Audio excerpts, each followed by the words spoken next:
So what? No more Doctor Who animations? Hi Doctor Who fans. The Daily Mirror recently reported that the Doctor Who animation range is coming to an end, with The Abominable Snowman being the final release. The article says, the BBC has exterminated plans to animate more lost 60s episodes of Doctor Who. In a partnership between BBC Studios and BBC America, the original soundtrack from 25 lost episodes have now been married up with all new animations. But BBC America has pulled its funding, with just one story with Patrick Troughton to be released later this year. So today I want to talk about why I believe this report to be real, what the future of Doctor Who animations could be, and my belief that I don't think there will ever be an official confirmation of this, and also discussing some rumours around the missing episodes. So around 6 months ago, I made a video speculating the future of missing episode animations. In that video I said a lot of stupid shit. Doctor Who stinky. But I generally do that in all of my videos. I love Barbara, but it's come to my attention that she's probably a Tory. But I did discuss my theory. I believe that from The Power of the Daleks up into The Abominable Snowman, all of those animations were a part of a package, which BBC America signed up to.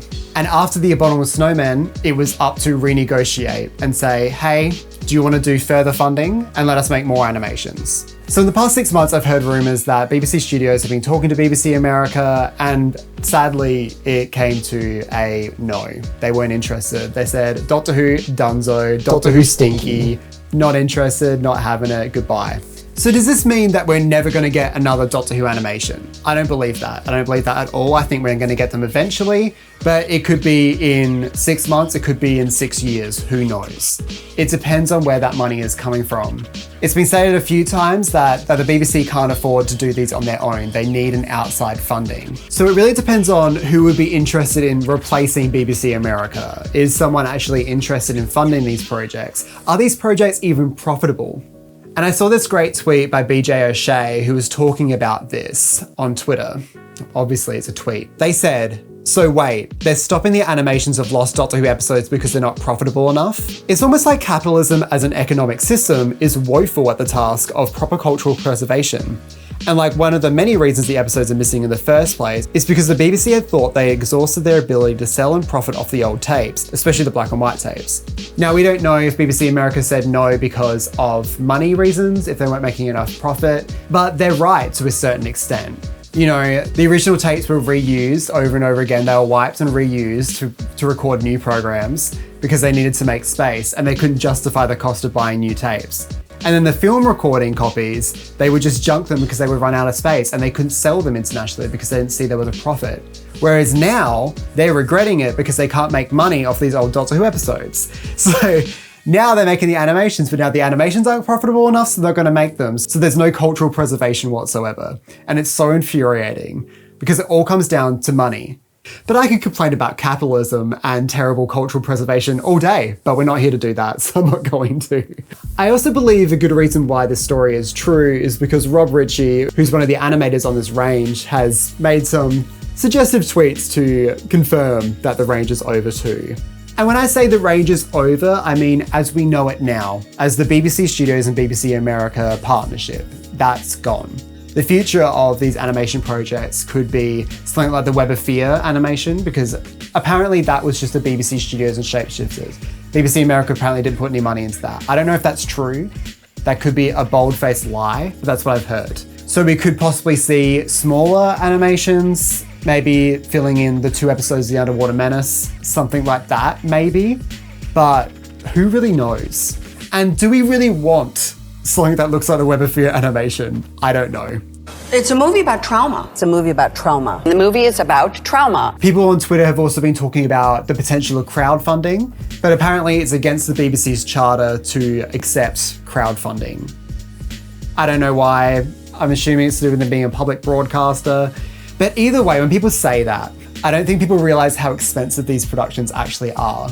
To you, they may look cheap, because of course they look cheap in comparison to these higher budget animation productions done by other animation companies out there. But there still is a lot of man hours, there's a lot of work being done on these projects, and it's not just one person behind a computer that you need to pay their salary, you need to pay a whole bunch of people's salaries. And once again, we come back to why capitalism is destroying the animation. I think I'm gonna cry, I think I'm gonna faint, I'm gonna pass out. I'll stop bringing up capitalism. And some people are saying, oh, I'm waiting for an official announcement from the BBC. And it's like, there's not gonna be an official announcement from the BBC. You stupid slut. The BBC never said we're gonna animate every single episode of Missing Doctor Who. They never said that. So they don't need to come out and say anything. So if you're waiting for an official BBC announcement, you're gonna be waiting a long time. But I think it's nice to have hope. If you are hopeful that it will return, that's really nice for you. I'm a very bitter person and a very negative person, so I'm more likely to believe that it's over. But I do want to be positive for a second because I want to talk about the positive side. If you went back in time to 2007 and said we're going to have animations of Power of the Daleks, the Macra Terror, Evil of the Daleks, Fury from the Deep, we would be like, what? That's crazy. So I think we should be really happy with what we've got and not see it as a loss. Because of course, I complain about Web of Fear. The Brigadier looks like a fucking Roblox. But on the whole, I enjoyed the majority of them. I think they're quite good, and I'm happy that we have them. Even as a way of viewing a story in a different way. It's nice that I can talk to a fan who hasn't watched the reconstructions about Evil of the Daleks and they can relate to it now because they can watch it in a way that's accessible to them. Because let's be real, Telesnap recons aren't very accessible and they take a lot of practice and a lot of time and patience to get used to. And they're not the most enjoyable way of watching a piece of entertainment. But I want to make it very clear, I am very grateful for reconstructions. I think they're amazing. And I'm so happy we have so much surviving stuff that we can piece it together. And I think fans are incredible. Well, if BBC Studios can't negotiate a deal, I think I'm just going to go down to BBC America. We're going to have a little chat and we're going to get this funding sorted. Like, it can't be that hard. Anyway, see ya.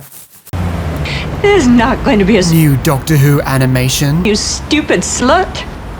My dad was like, hey guys, welcome back to the official Josh Nares YouTube channel. Today we're going to be discussing how Dalek's Master Plan got animated. Anyway, I'm off. Why is she so aggressive? Can I say gay rights? Yes, gay rights.